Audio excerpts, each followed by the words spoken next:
Guess what just arrived? Gotta get my thumbnail face in. This is a music player. It's like an iPod. It's called Tangara, and it's from a website called Cool Tech Zone. Bought this with my own money. Just saw the project on the Fediverse somewhere and was like, oh, I want to check this out.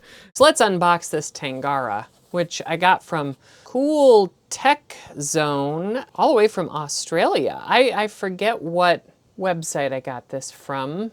Okay, this is hilarious. The website is cooltech.zone. cooltech.zone/Tangara, and I mean, you can see it's really super cool. It's based off an ESP32, which is kind of nifty. It's got both Bluetooth and Wi-Fi and USB-C connectivity, which is incredible.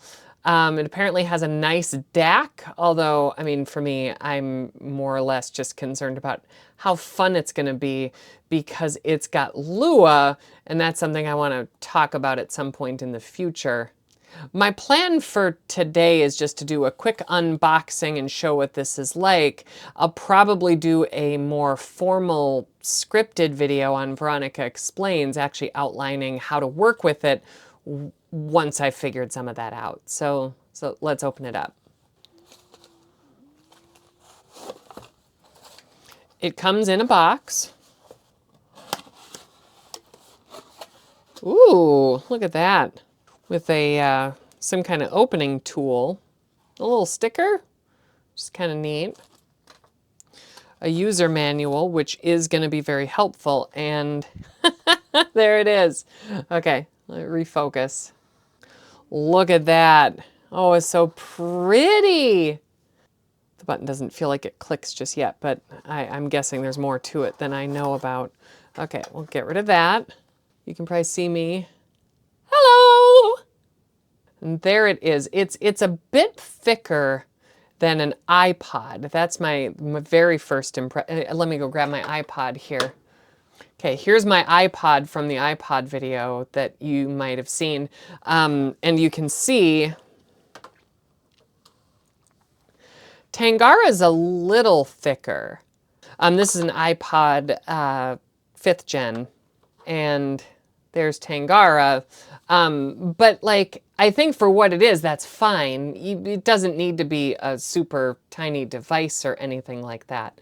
I don't think anybody's realistically expecting micro engineering out of a project that's kind of homebrewy the way that this is. Flicking the button. Ooh. Oh, that's fun. SD card is not inserted or could not be opened. Maybe I should be reading the instructions. Right away, I can see that. That's very nice. I like that. It feels good. It feels better than replacement touch wheel did on this one, which is good. But like, obviously, I'm not actually checking out music yet. Oh, I see. Okay, so it's capacitive. The button on an iPod, you press the button and it feels like a button. On Tangara, it doesn't taptic the same way. Maybe that's a setting or something, but which is fine. That's totally okay. It's just something to get used to. It has haptics as I'm scrolling. I can feel it.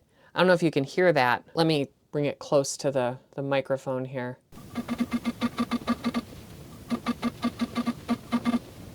So there's the SD card slot, which is great. I should probably go find an SD card and actually give it a try. It has physical volume buttons on the side, which is cool. Feels very responsive, very nice. That looks like that just turned it off. I wonder if, okay, so then it must be some kind of sleep mode. And then on the top, we have a headphone jack, which is useful for lots of reasons. I found an SD card. It's a 32 gigabyte SD card. I don't know exactly what it's going to do. It's one of those. Ooh, it's a clicky type. Okay, there we go. All right, I felt it click. SD card is not inserted or could not be opened. wonder if it needs to be formatted. I'll maybe restart it and see what happens. I don't know if there's a simple restart. That seems to mainly control the screen. According to this, hard reset is start with the lock switch in the upper position and press and hold both volume buttons simultaneously. So let's lock switch in the upper position, press and hold both buttons simultaneously, and while continuing to press, hold, and volume, toggle the lock switch down and then up. That did not look like it hard reset. Okay, so had I read the manual, I would have seen pretty clearly that it tells me to install the SD card into a cover, which is this thing.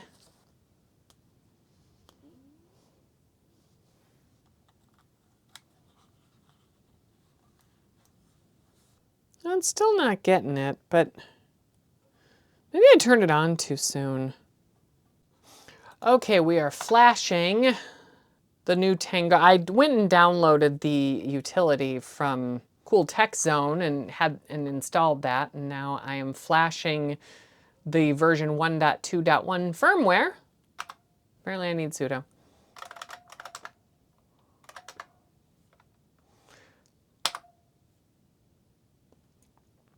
Okay, we are at current version is 1.0.0. We need to get to 1.2.1. Ooh. Okay, it went blank. Ooh.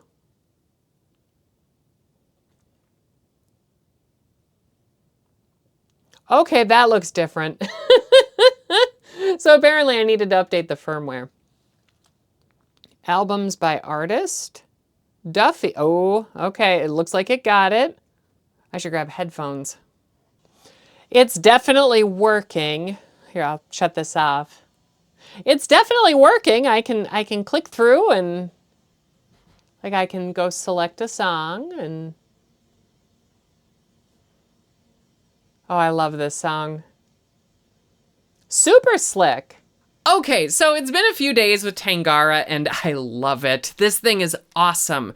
It's like an iPod, but like the iPod you would want today if you're the kind of person who's gonna open up an iPod and tinker with it and replace the hard drive with a solid state drive. Like if you're gonna do all that work, this should be on your radar because this is a ton of fun. There are a few like bugs and hiccups at this point with the interface, and you know, I think that's to be expected for a project at this stage. This isn't exactly a polished project just yet, and it definitely doesn't feel like a polished project. But I think if you go in with that expectation that it's something that you're going to be helping test and play with and try different things, I think you're going to have a good time with it. I was able to get Bluetooth headphones working pretty well without issues. My Bluetooth speakers that I have around the house all seemed to work with it just fine. And it seems to work okay. Every now and again with my headphones, I've had a dropout, but I can't tell if that's just something that is going to be worked on in firmware, but based on what I'm seeing from the project, it really does seem like the folks building this thing are actively working on solutions, which is super neat. One element that isn't working yet as of just my playing around with it seems to be Bluetooth devices that have pins on them. So like my receiver, like a car. I haven't been able to get Bluetooth working there, but I'm pretty sure that the folks at Cool Tech Zone are at least aware of it. And based on the other elements of this project that I'm seeing, I'm pretty confident they're going to work on that. So at the end of the day, who is Tangara for? Well, to me, I think Tangara is a great music player for somebody who knows what they're getting into in terms of the current project status. It's not a polished plug and play device. And I don't think anybody should expect that from Tangara right now in early 2025. This is definitely for tinkerers and for people who like to fiddle, people who like filing bug reports, maybe somebody who knows some Lua and can help out with the interface or with some of the other elements to it. This is a fantastic project. If what you want is an offline music experience, I think you should keep this on your radar, because from what I see, this is going to be really cool.